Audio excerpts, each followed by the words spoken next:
Building wealth isn't just about your personal gain. It's about empowering yourself and your community. This is Wealthy AF, your ultimate guide to understand what it truly means to be wealthy. Today's guest is Jasmine Stow, and Jasmine's incredible career has taken her from the eye of the hurricane in the South to crime scenes in the Midwest. She's a dedicated board member of the National Association of Journalists and has served as a president of multiple chapters. A proud Florida State alum, that's my Latino accent there, and Sunshine State native. She's here to shed light on the evolution of media, the role of minority voices in journalism, and how those lessons apply to the world of media today. Not necessarily just media in general. Jasmine, welcome to the show. Really, really appreciate you for being here, my dear. Thanks for having me. I really appreciate you. I want to really dive into the ethics and challenges of modern journalism. Let's start there, because that's a big thing right now. Where I was watching I was watching a podcast. There's a podcast I listen to and I watch on YouTube, the PBD podcast. And I don't know if you know Value Tainment. Anyways, really smart guys. Follow these guys. So plugs to PBD because I've learned from him. So, anyways, they had a stat, and they said, and the stat was something like 80, it was just yesterday I saw the stat, 86% of Americans do not trust regular media, like the Foxes, CNN, the world, just regular traditional media. They distrust, and that's both right and left media. They have a total distrust, and they're trusting more platforms like this and YouTube and things like that than regular media. Thoughts on that? Let's get right into it, my dear. I mean, you can see that journalism is collapsing on itself. Again, to be completely transparent, I call myself unemployed. I took a buyout because the industry is getting rid of positions left and right. If you are in tune to the media sphere, even if it's just like sports, like ESPN cut a ton of their staff in terms of like on air. ABC just did it. CBS is in the middle of it, and they're about to sell. Like all these things are happening, and it's because they have not cracked the code of the new way of watching TV. For example, I do local television, and so we would have shows. My shows would be 4, 7, and 11. As a 34-year-old, I am not staying up to watch the 11 o'clock news. I am sleepy. I'm ready to go to bed at about 10. Scroll on my phone till 11, maybe 11:30, and then I'm going to bed. Same thing with the 5 o'clock newscast. People are in traffic. The 5 o'clock and the 6 o'clock don't hold as much weight. Americans are working harder. The 7 is now your best bet to maybe get eyes on your television. But it's mostly streaming. Like that's the thing. And a lot of station groups have not cracked that code. That is where the disconnect is coming in. And also, journalists are seen as, like, some of them snobby, unrelatable. They may seem You're right. Yeah, they don't feel like your friends. And for me I've only been a journalist for 12 years. So, there are people on air who have been on air since I've been little, who have learned, like, no, you have to give credibility and you have to talk like this, be like this. And for my generation, we were always told, you should act like the viewer's your best friend. We shouldn't use all these big words. If you can't understand it, they can't understand it. How can we break that down into a level where people will care about the stories that are going on? It's more than just stats and figures. So I think I understand why people get their news other places. I, as a millennial, do too. I do enjoy watching the news, but I do tend to go online a lot and see what other people have to say. So I don't think that it's a weird thing. I think it's just the nature of the technology boom right now. I am, as an entrepreneur, personally, and an independent thinker. So, we're in the middle of we're a few weeks away from an election as we record this, right? There is a lot of noise. And quite frankly, there's a lot of bullshit on both sides, right? And my question for you is, as an insider, right, 12 years, I've always had this question because, look, I'll watch, I'm an independent, by the way, my listeners know I share this publicly. I'm a registered independent. There's some downsides to that. I used to be a registered Republican, I used to be a registered Democrat, I used to be registered both. And then when the Republicans did January whatever, I was like, oh shit, I do not identify with that. I am not that. I registered as an independent. But when I watch both sides, because I'm open to both sides, right? I voted for Obama on the second term, didn't vote for him the first term, real independent, right? When I look at media, right? When I consume traditional media, so I'll go and I will look at CNN, what they're saying, and I'll look at the View, Whoopi Goldberg, and them. It's so obvious to me how they're not real journalists. Like, you're not a journalist. You're not a journalist. Both sides. Like, you're feeding me, you're projecting onto me your ideas. I don't care for your ideas. Your job is to give me facts. Your job is to report. Your job is to report it to me and let me decide based on the information you give me. And I'm holding you to a standard that you've done your research, you've done your investigation. They're not doing that shit anymore. That doesn't happen anymore. And so I wonder, you're in that game, right? I wonder. So here's the question. Do they actually, like, do the bigwigs from the top, the days, right? The big guys behind the scenes, do they actually tell these people this is how you're going to lean? This is how you're going to talk? Do they actually do that? Do they actually, like, tell you this? So there are. And you know, I work for local news. So I will say, and I'm a big proponent of this, watching your local newscast will be probably the best example of a unbiased, fair news source.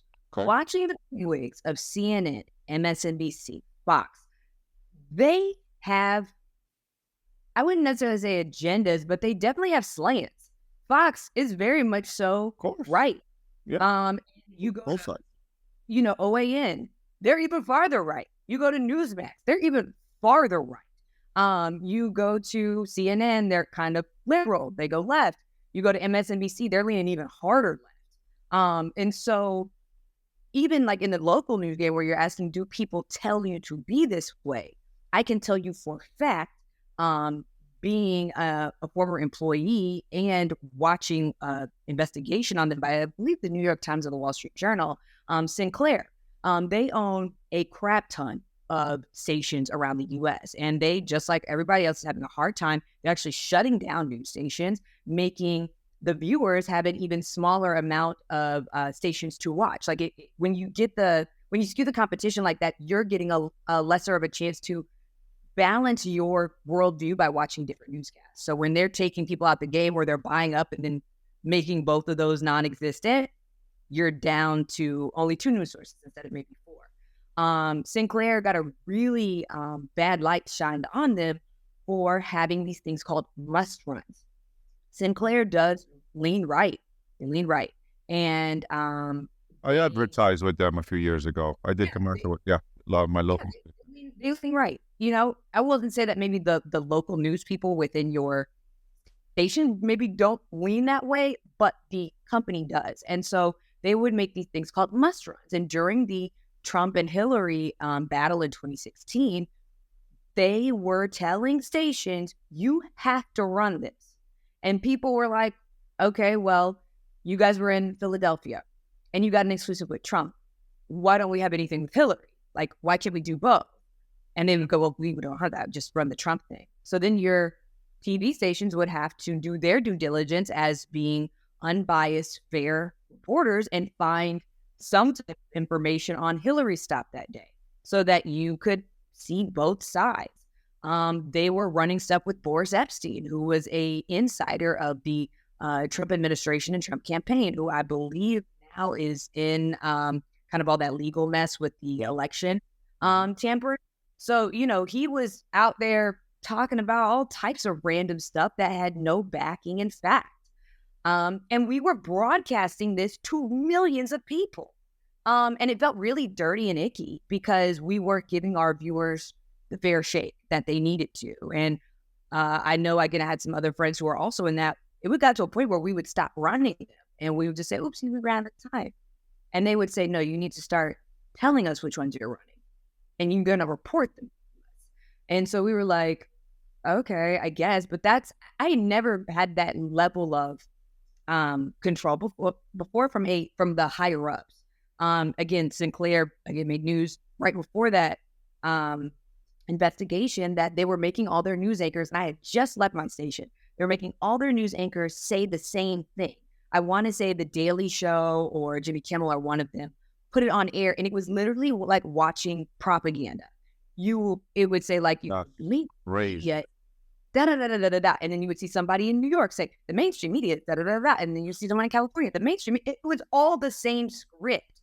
And propaganda, it's not like propaganda. That's propaganda. Yeah. And as a journalist, we always say the only thing you have is your credibility. Now your credibility is shot because you are saying this robotic speech about how the mainstream media is not doing a good job and trying to prop yourself up as this company, but you're making all these people say it. And I always say, like, if you have to announce that you're fair, unbiased, blah, blah, you're probably not. So yeah, there are examples of higher ups doing that. And then of course, like, just media strategy, MSNBC leans left. It is what it is. Like, of course, the people they have left. And that provides an echo chamber for people who want to hear that kind of stuff. And for Vox is an echo chamber for people who want to hear that stuff. And yes, the Murdoch family is very much so right-leaning and puts their views on a pedestal by getting people who will out those same things. I like to call Fox top radio and television. Those people, if you look up their stats or like look up their backgrounds, they have top radio hosts. They don't have journalism degrees. They're not held to a certain standard of ethics. Because some of the stuff that happens on Fox, I would get canned by the time I walked to my desk for the show. So they have a lot of liberty, but you have seen that they've been yanked back after that lawsuit with the... Give me an example. Give me an example of some of the things they say there that if you were to say it on your smaller stations, they would like, you're out. You're out of here. Give me an example of that. Just flat out lied. It's like, I would tell you a better example when they told the truth and got reamed for it. During the election night when Trump was up against Biden, they called Arizona for Trump.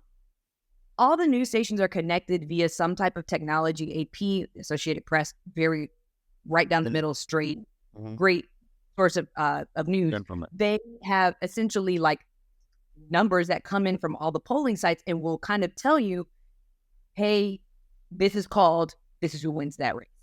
So for Arizona, it was a very tight race, and then Biden won. And they said to the numbers, Biden has won Arizona. And people were in a frenzy. And we know that this also kind of leads to the election denying and that there was misconduct in these things. And we have shown that that's not the case. There is no proof of that.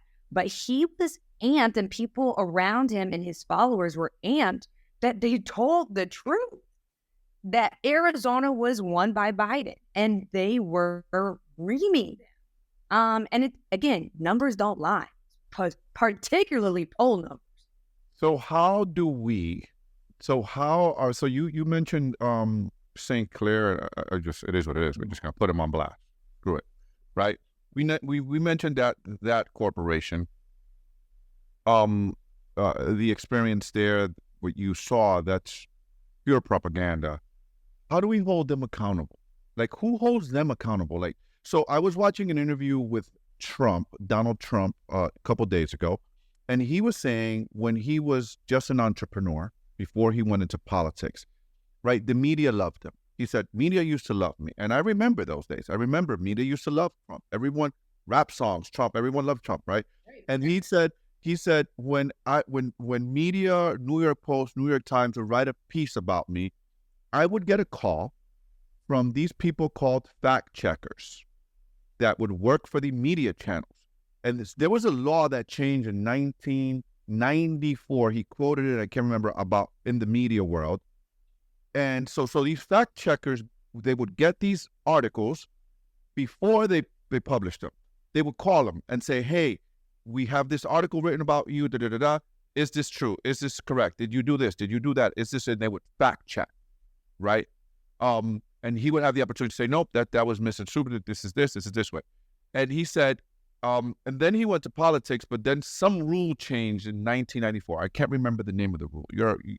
That's your business, so you probably know. There's some law, something that changed in 1994 that they no longer had to do that, right? So is it really journalism when we are hearing people's opinions, and then who holds these journalists and these corporations accountable by feeding us lies? Like when they feed us lies, just straight lies, like even the government is lying to us, right? So I put out a weekly business brief, and I believe there's some government pressure into media, I believe, because there was the unemployment rate 2 months ago was adjusted for this year, right?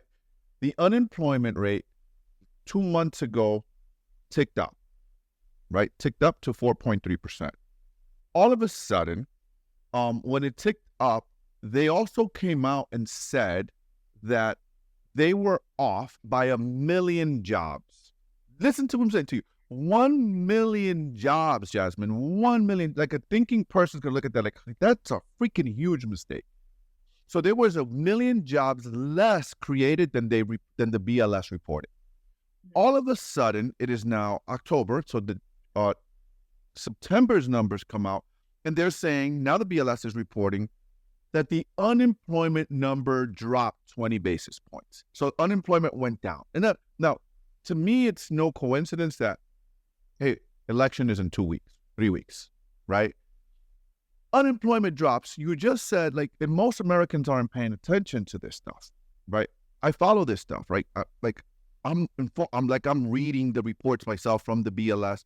I don't believe shit that any of them tell me. Like, I want to go look at it. I follow the 10-year because I'm an investor. I'm an entrepreneur. I have to look at this stuff myself. I can't believe what anyone tells me. I got to look at this stuff because I got payroll to make. I'm running a business. So who is holding these people accountable? Who holds them accountable to doing the right thing? Is there any form of accountability? Who's holding these people accountable for these propaganda? Who can hold them accountable? How does that work? So a court of law, best example of that was with Fox News. They settled that Dominion voting systems lawsuit quick, fast, and in a hurry because they knew what was going to come out was damaging. Because you cannot say that this particular election machine is responsible for us losing. These people probably give them death threats. Like now people don't want to buy their software. All times it ruins their business. And they had a good case for libel and slander. And they settled because they knew they could not back that up. In terms of TV shows and stuff who spit propaganda, you, the viewer, have the most power. Fox TV is the #1 cable television show in America.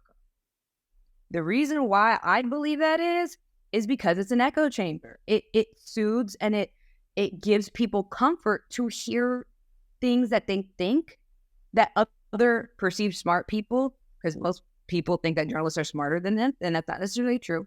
But they're looking to these people and they're like, yeah, like that. They're saying exactly what I'm saying, and I feel validated. I think a lot of the media now has been everyone wants it to be a hug. Everyone wants to feel heard, seen, validated. And unfortunately, sometimes the things that you would like to be validated are just not true. They're just wives' tales.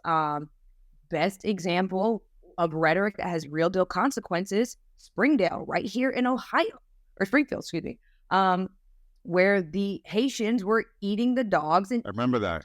Is that true or is that not true? No. And Martin, because you're from the Sunshine State and you should know, like, I'm from Orlando. We have Haitians, Puerto Ricans, Dominicans, Guyanese. I mean, like, I've always lived with brown people.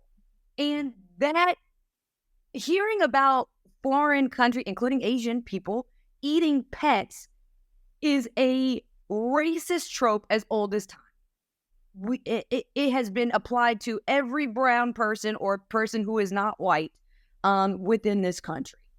So these Haitians who were brought there legally because Springfield was in a downward spiral because no one would work the jobs, these, just skilled labor jobs. And these Haitians came in and helped that community. The lady who started that rumor, whose cat went missing, and lives among the Haitian community, her cat was in the basement. She was hiding from her, like she was playing hide and seek. And then you have the vice president nominee, who's also from the state, saying on television, I think with Dana Bash, I believe, if I have to make up stories for people to get the what I'm saying and to move action, then I will do that. What? That's distasteful. Yeah, people are not paying attention to that stuff. Yeah, so you hear they're eating the dogs, they're eating the cats. That's all we hear. Mm-hmm. Someone like me who is tuned into news, and like someone like you who you say like you watch a lot of like maybe business news and things like that, you're locked into certain things that nobody else would be attuned to. Mm-hmm. Same for me. As a news watcher and a news digester, I watch the news and I watch the story get carried out all the way to the end, to where that lady said she lied, and she actually, her daughter went with her to the neighbors to apologize using a translation app, because most people speak French or Creole. They speak Creole. So, but again, if you just heard that one bit, you're not getting to the end of the story. CNN did a special with Omar Jimenez about the Haitian population there, that they had literally brought that city back to prestige, essentially, for their economic sector and their industry sector, because they didn't have that. And these poor people were getting dogpiled on by, we just got to call a spade, racist people who were saying that they're stealing jobs, they're eating pets and all the other stuff. People are getting bomb threats. The city hall is getting bomb threats. Like, we're putting people's lives in danger. Yeah, that's serious. And that's crazy. And also the people who are making these calls, I'm like, do you not love your life? Because that is a federal crime. Bomb threats are federal crimes. I'm telling you, no political candidate is worth going to jail for. I guarantee. Absolutely. Because none of them will bail you out, babes. That's the other thing. Every politician is in it for themselves. It's for ego, glory, and of course, yes, they would like to help people, some of them. But it is a big ego boost to be the ex-president of the United States. It's ego boost. It's a way for you to feel better about yourself.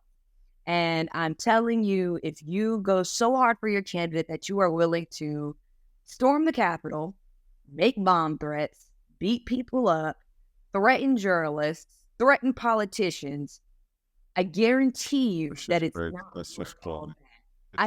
not worth an assassination attempt. I swear to you, it's not. It's not that serious. Whoever wins, whether you like them or not, they get their 4 years and we move on.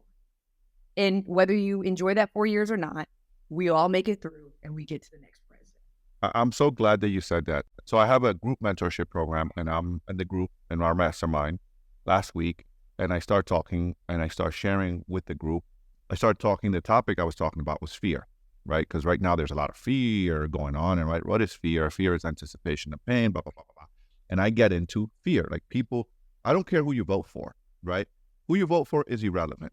One thing's for sure is that whoever wins, they're not coming to save us. They're not coming to save us. Like, you still have to accept personal responsibility.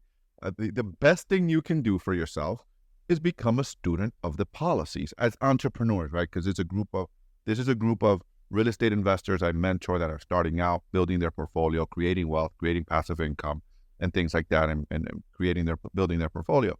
And it's like, the most important thing you can do is, whoever wins, study policies, study economic policies. One thing's for sure is that we have a big problem in our country right now, and that is the problem of affordable housing. And as long as we're developing, we're redeveloping, we're buying, we're improving housing, the government will have to throw money at us. Well, it doesn't matter who it is. It doesn't matter who it is. We have to fix it. They're not going to fix it. They suck at fixing anything that's to do with business. They just don't know how to do it. They're inefficient at it. We have to fix it. So our job is not to get so gung-ho with this candidate or that candidate. Like, just like you said, They all come, they all go, and then we leave, we move on, and we continue living. No one's come to save us. And if you're upset about essentially like a sentient Congress, this Congress is the worst Congress we've had. They have been inactive. They have not put forth policies. And if you even want to go into an individual level, and I'll say this because he's in my state, Jordan, what's that man's name? Or let me Google it. Sorry, Jordan. Where is this guy? Jim Jordan. There we go. Jim Jordan talks a lot. Always has a soundbite in the news. Very mouthy, very sassy. That man has not put forth one policy. Let's do that. I live by that. Like, you can tell me, I don't care what you tell me. I watch what people do. What you tell me, it's just noise. I watch what you do. How do you move? He has not moved one policy. So if you've been begging Jim Jordan to stop people at the border or, fix up property, whatever, he hasn't done nothing, period. Again, this Congress in general has been the most inactive Congress, inadequate Congress that we've seen in a very, very long time. That's a problem. We're voting on our feelings and we're voting for rhetoric instead of voting for people who are going to move stuff forward. And honestly, whatever side of the aisle you're on, you should be putting the pressure on your congressman, your representative, or congresswoman, depending on who they are, to do something. There needs to be bipartisanship. This partisan crap is not working. That is why Congress has been inactive. Even an example, Republicans, this is the problem with the Republican Party right now. And I'm talking about in terms of campaign, not as a unit. Before Roe v. Wade was taken down by the Supreme Court, they ran on abortion. That was their big thing. Now that you've gotten that, what do you run on next? Because abortion is done. That shit's it. We have nothing to talk about that anymore, except states. So maybe state representatives and folks in that area can, but the federal, yeah, that's not. We move past that. So now what's next? The border. The border is a big contention point for the Republicans. There was legislation set up by both Republicans and Democrats to fix the border. And they said, no, we don't want to hear it. Yep. So you could have gotten your border fixed. You could have gotten your border fixed if you would have urged your congressman, your congress lady, your representative to vote on this bipartisanship, to fix it. I think what pisses me off to no end as a news person and as a, just like, an American, because citizen, yeah. Affect me. That's why I think it's so silly when they're like, "Oh, the media's in it with." No, baby, I get these taxes just like you. That's right. Everything that happens to you happens to me. We're on the same playing field. So the thing that really pisses me off is that I'm wanting these changes. I'm wanting better for myself. I would like to have more money in my pocket. I would not like to pay $90 for a bunch of bananas. I'm sick of the crap too. But what I'm telling you is that it's not going to get solved by one party. That's not going to happen. It's going to be probably years from now until we see a one party take over the United States. And we should not want that. We should not want a one party system. That is a tyrant. It's unconstitutional. It's unconstitutional. And I guarantee you, whether it's your party or not, it won't be fun. Yeah. Because everything we want, you probably don't. Big example. DeSantis, you're in the Sunshine State. You're in my home state. Town or state. Not too long ago, DeSantis put in some really harsh rules about immigrants, and that if you were found, I remember working, you would be punished. And the company that employed them, and they would find, if as an employer, I would get fined and all this crazy shit. And I don't know where about you live, but Florida is always bustling with construction. And there's a good chunk of that construction. Immigrants. Yes, ma'am. They are the backbone of the construction industry. And let's not even I know that some people are like, oh, well, you're just saying they just do construction. No. I'm saying that they are a good majority of the construction industry, and that work they do is valid and very much so instrumental in the growth of America. So let's put that really nasty rhetoric about Latinos down. No. Yeah.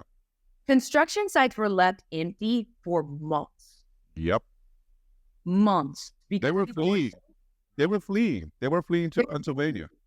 Some of them were fleeing to Jersey, PA. Yep. Right. They're fleeing because they're scared. Because even now, with some of the rhetoric that we've seen with deporting illegal immigrants, that is scary.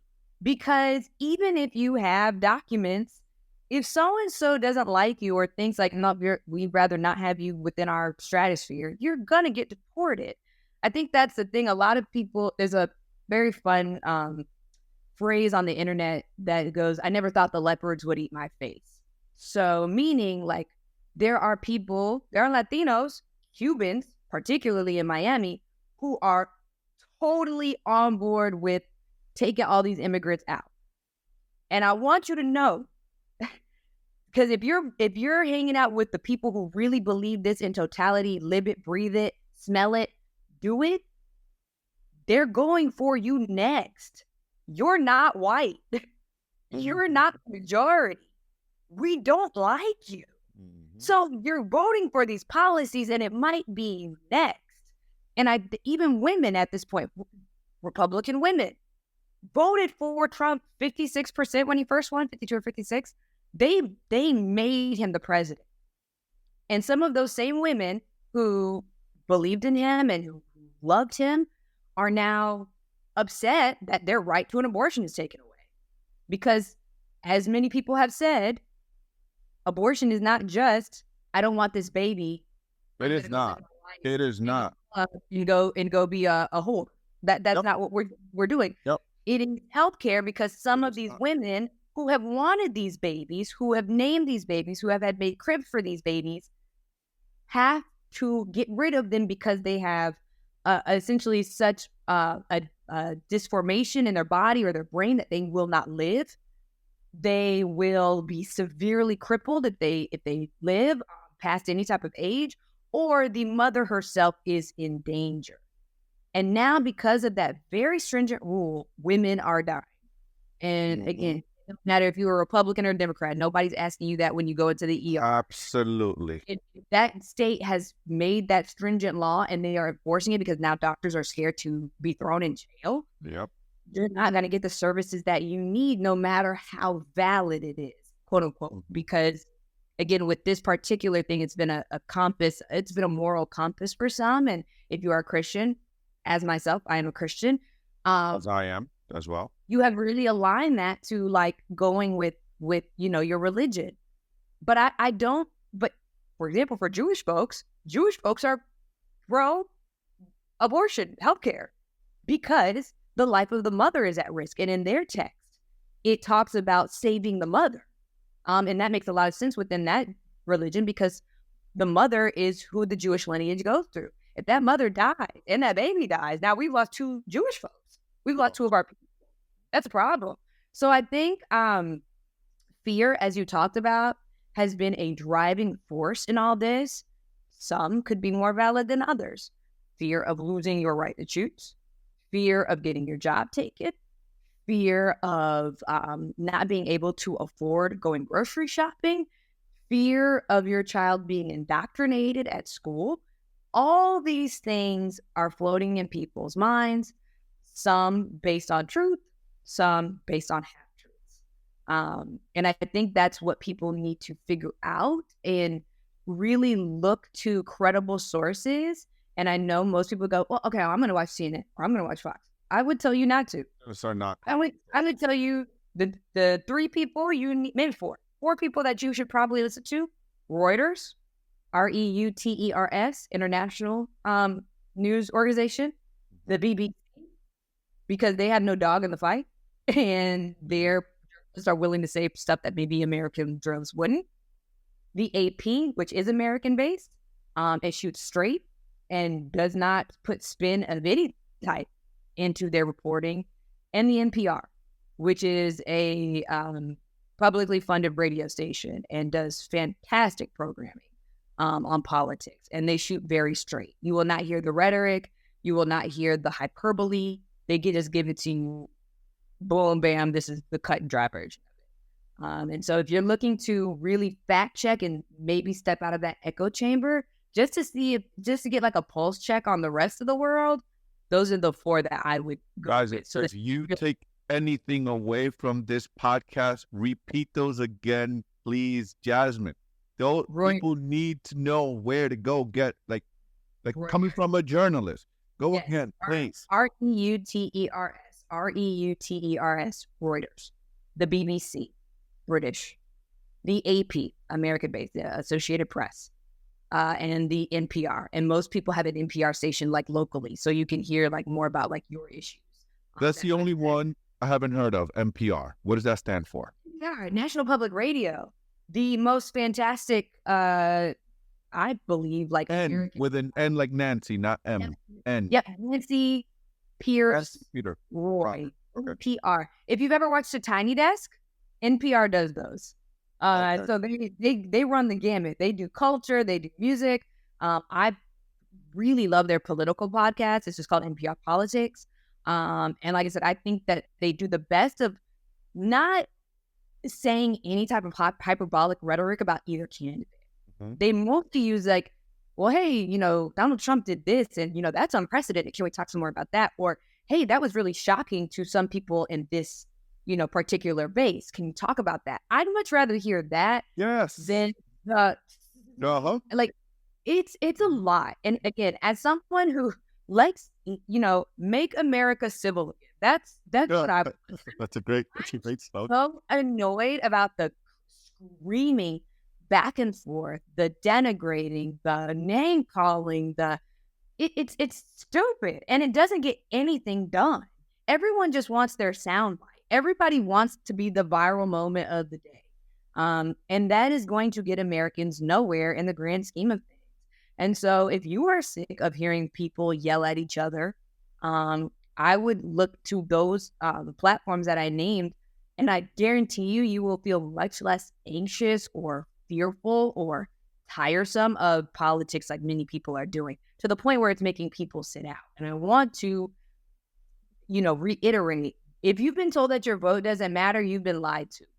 It matters. Whoever told you that your vote didn't matter is definitely aiming for whatever agenda that they're rooting for. Mm-hmm. If they're telling you to stay home, that's a problem. And I will say, particularly within the minority community, Black men have been told not to vote. That will be to your detriment. You need to vote. I always say you cannot complain if you did not vote. I get to moan and groan and whine because I have voted in every election at the age of 18 for national and state. I can, whine and groan and complain about people because I have done my part. I did what I needed to do to hopefully see the change that I would like. And even when that doesn't happen, I can still hold these people accountable. I can still vote them out. I can reelect them. You have the power to do that. And as much as you've been told, election interference is very minute. I have done a story about that. And fun fact, somebody who does those studies, most of the election interference or fraud comes from registered Republicans. Oh, shoot. I hate to be that girl. And I know everyone's like, she's the liberal media. No, I talked to someone who studies this for a living. Also, let's make America factual again. Let us listen to experts who have done this for years on end. How do we know the experts? Jasmine, how do we know the experts? Everyone can put on a little camera, make their little studio, make themselves look great with social media, YouTube and all. How can we know the difference from the experts? Anyone can put on a shirt and tie, make themselves look and all of a sudden they greatly produce whatever, and now they're an expert.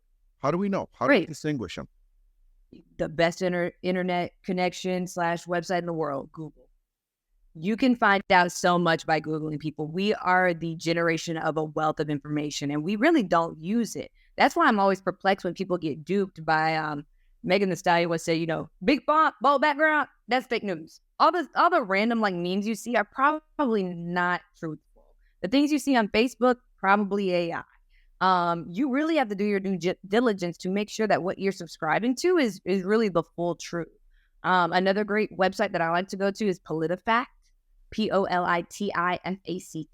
They make it really easy. They have a truth-o-meter, which ranges from, true, mostly true, false, pants on fire. And it makes it really easy to distinguish like what is true and what's not. PolitiFact.com? Yes, PolitiFact.com. I love them a lot. And again, they make things like really easy. They even have a summary at the top so you don't have to read the whole article, which makes life a lot easier for all of us. But yeah, experts, for example, during the pandemic, everyone was dumping on Fauci. That man has been a doctor longer than I have been alive. He was in the thick of the AIDS epidemic. That man knows a lot. When I was in Tampa reporting during the pandemic, I was talking to doctors whose sole mission is to create vaccines. Sole mission. And the comments that we would get saying that they're lying, they're liars, I'm like, I guarantee you these people are not in $100,000 of medical debt to lie to us. I guarantee you that. These people don't have a dog in the fight. Now, you may be wary about CDC because they're the government. A lot of people have wariness about the government. But beacons of higher education, your colleges, and those people who literally live to do studies, those are the people you want to listen to.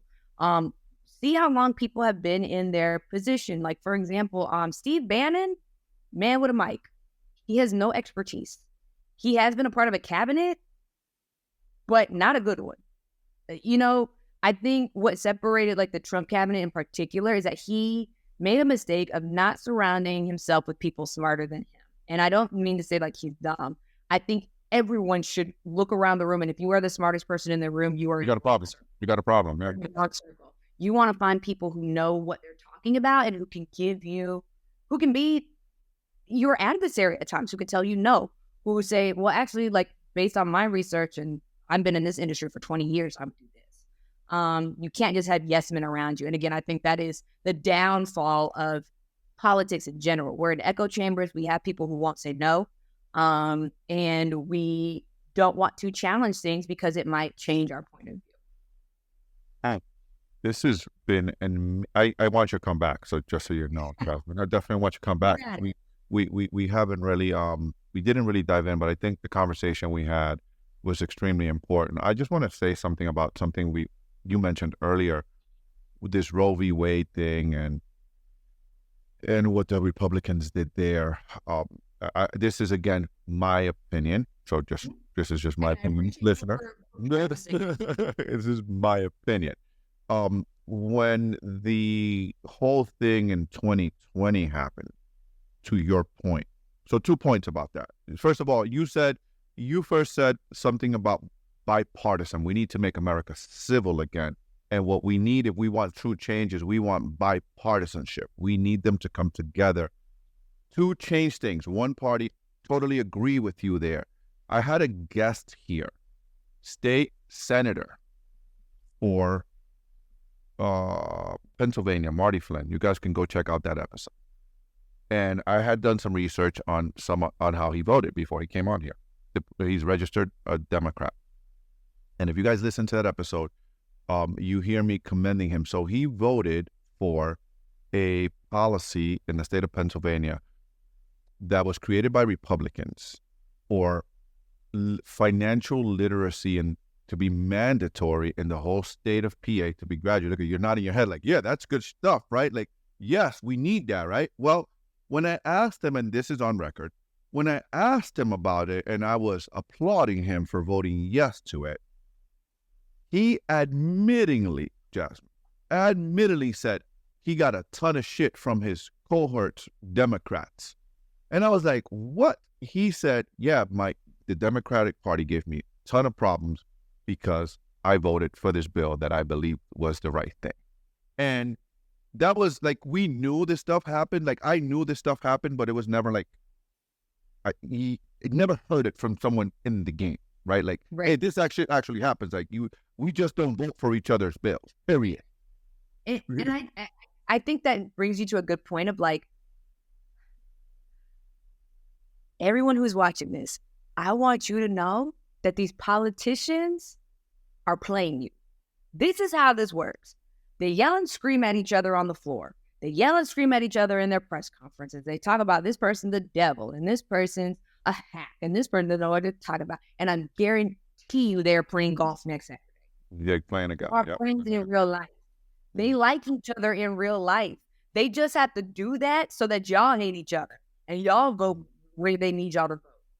But I guarantee you that most of these people are hanging out and having a beer at the next baseball game. Yeah. They're going to the suite at the Bengals game together.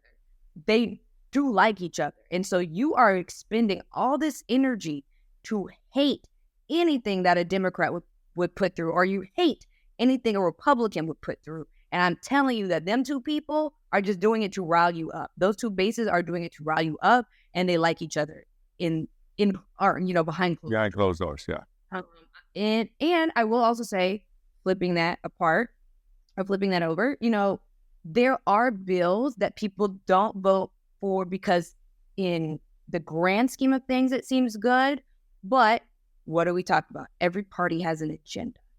Every party has an agenda, and it's all about essentially bartering and like playing chicken kind of. So it'd be like, we have this great thing. For example, let's say this great thing will give every school $50 million.